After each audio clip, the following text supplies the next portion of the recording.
اعوذ باللہ من الشیطان الرجیم بسم اللہ الرحمن الرحیم۔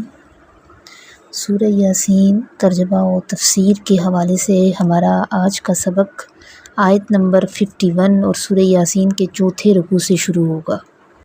پہلے لفظی ترجمہ سمجھ لیں۔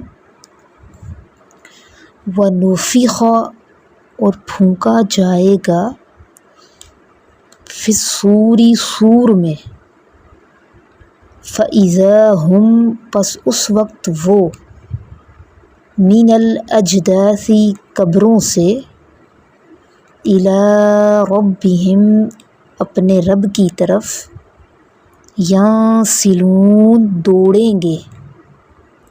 پھونکا جائے گا سور میں پس اس وقت وہ، فَإِذَا کے بعد جب ہم آتا ہے نا تو یہ اچانک کے معنوں میں معنی دیتا ہے، اچانک کے معنی دیتا ہے۔ فَإِذَا هُم کا معنی اچانک بھی لکھ سکتی ہیں، پس اچانک وہ قبروں سے اپنے رب کی طرف دوڑیں گے، پس اس وقت وہ قبروں سے اپنے رب کی طرف دوڑیں گے۔ پیچھے جو ہم نے آیات پڑھی اس میں کیا مضامین تھے؟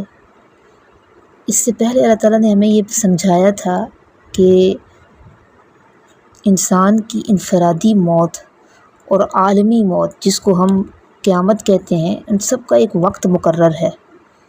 جب وہ مقررہ وقت آئے گا تو پھر گھڑی بھر بھی کسی کو مہلت نہیں دی جائے گی۔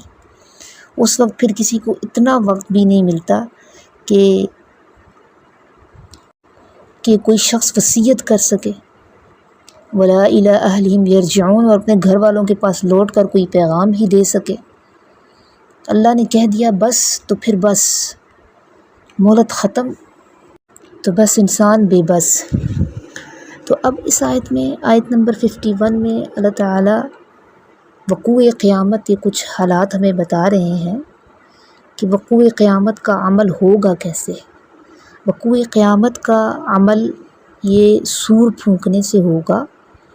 ترمذی شریف کی روایت میں آتا ہے کہ اللہ تعالیٰ کا ایک فرشتہ منہ میں سینگ کی شکل کا ایک بغل تھامے کھڑا ہے اور اس بات کا منتظر ہے کہ اللہ تعالیٰ اس کو حکم دیں اس میں پھونک مارے۔ اور یہ جو سور پھونکا جائے گا نا، یہ 2 دفعہ ہوگا۔ جب پہلی دفعہ یہ سور پھونکا جائے گا تو اس کائنات کی ہر چیز فنا ہو جائے گی، پھر اس کے درمیان 40 سال کا گیپ ہوگا۔ اس کے بعد جب دوسری دفعہ سور پھونکا جائے گا تو تمام لوگ قبروں سے اٹھ کر کھڑے ہو جائیں گے اور میدان حشر میں اللہ کے سامنے پیش ہوں گے۔ ابھی جو آپ نے آیت پڑھی، آیت نمبر 51، اس میں دوسری دفعہ سور پھونکنے کا تذکرہ ہے کہ جب سور پھونکا جائے گا تو لوگ قبروں سے اٹھ کر اپنے رب کی طرف دوڑتے ہوئے جائیں گے۔ آیت نمبر 52 دیکھیں۔ قالوا وہ کہیں گے، یا ویلنا ہائے افسوس ہم پر، ہائے افسوس ہم پر، من بعثنا من کس نے، بعثنا اٹھا دیا ہمیں، من مرقدنا ہماری آرام گاہوں سے،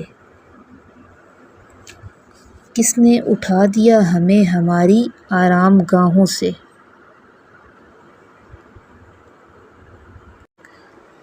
ہاذا یعنی اس بات کا پھر اللہ تعالیٰ ان کو جواب دیں گے، کیا کہیں گے اللہ تعالیٰ؟ ہاذا یہ ہے، ما وعد جس کا وعدہ کیا تھا، الرحمن الرحمن نے، وصدق المرسلون اور سچ کہا تھا رسولوں نے۔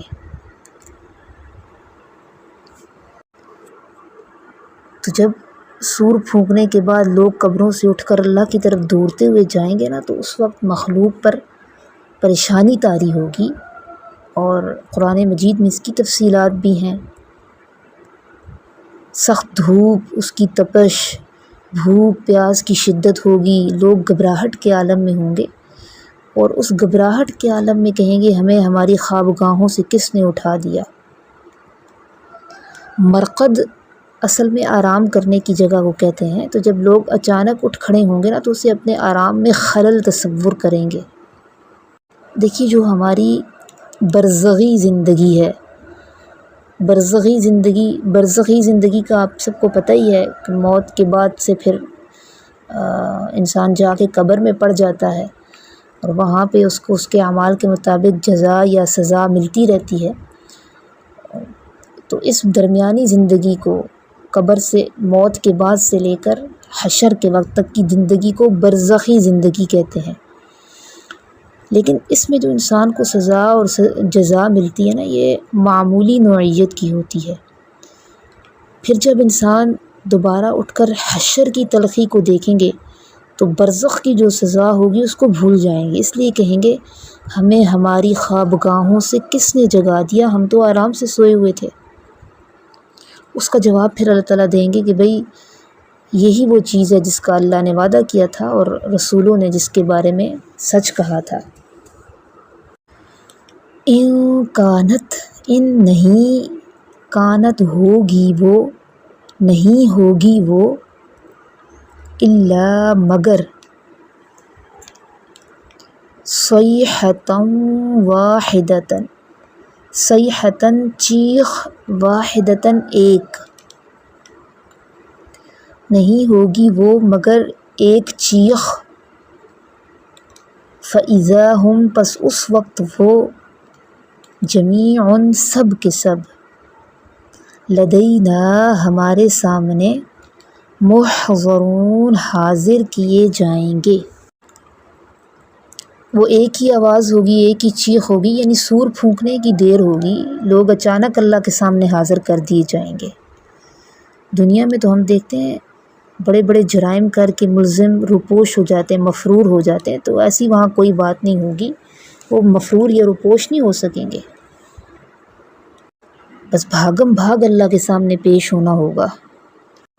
فَالْيَوْمَ پس آج کے دن، لا تظلم نہیں ظلم کیا جائے گا، نفس کسی بھی جان پر، شیئن کچھ بھی، بس آج کے دن نہیں ظلم کیا جائے گا کسی بھی جان پر کچھ بھی، ولا تجزون اور نہیں تمہیں بدلہ دیا جائے گا، الا ما کنتم تعملون مگر ان کاموں کا جو تم کرتے تھے۔ پھر اللہ تعالیٰ پورا بدلہ ہر ایک کو چکائیں گے، اور اس کے بعد کے کیا مضامین ہے، اس کے بعد کیا ہوگا، وہ ہم انشاءاللہ اس کے بعد پڑھیں گے۔ آج کے لیے اتنا ہی کافی ہے، اتنا زیادہ سبق نہیں ہے، آپ لوگ وقت نکال کے اس کو یاد کریں، لکھیں۔ سبحان ربک رب العزت عما یصفون وسلام علی المرسلین والحمد للہ رب العالمین۔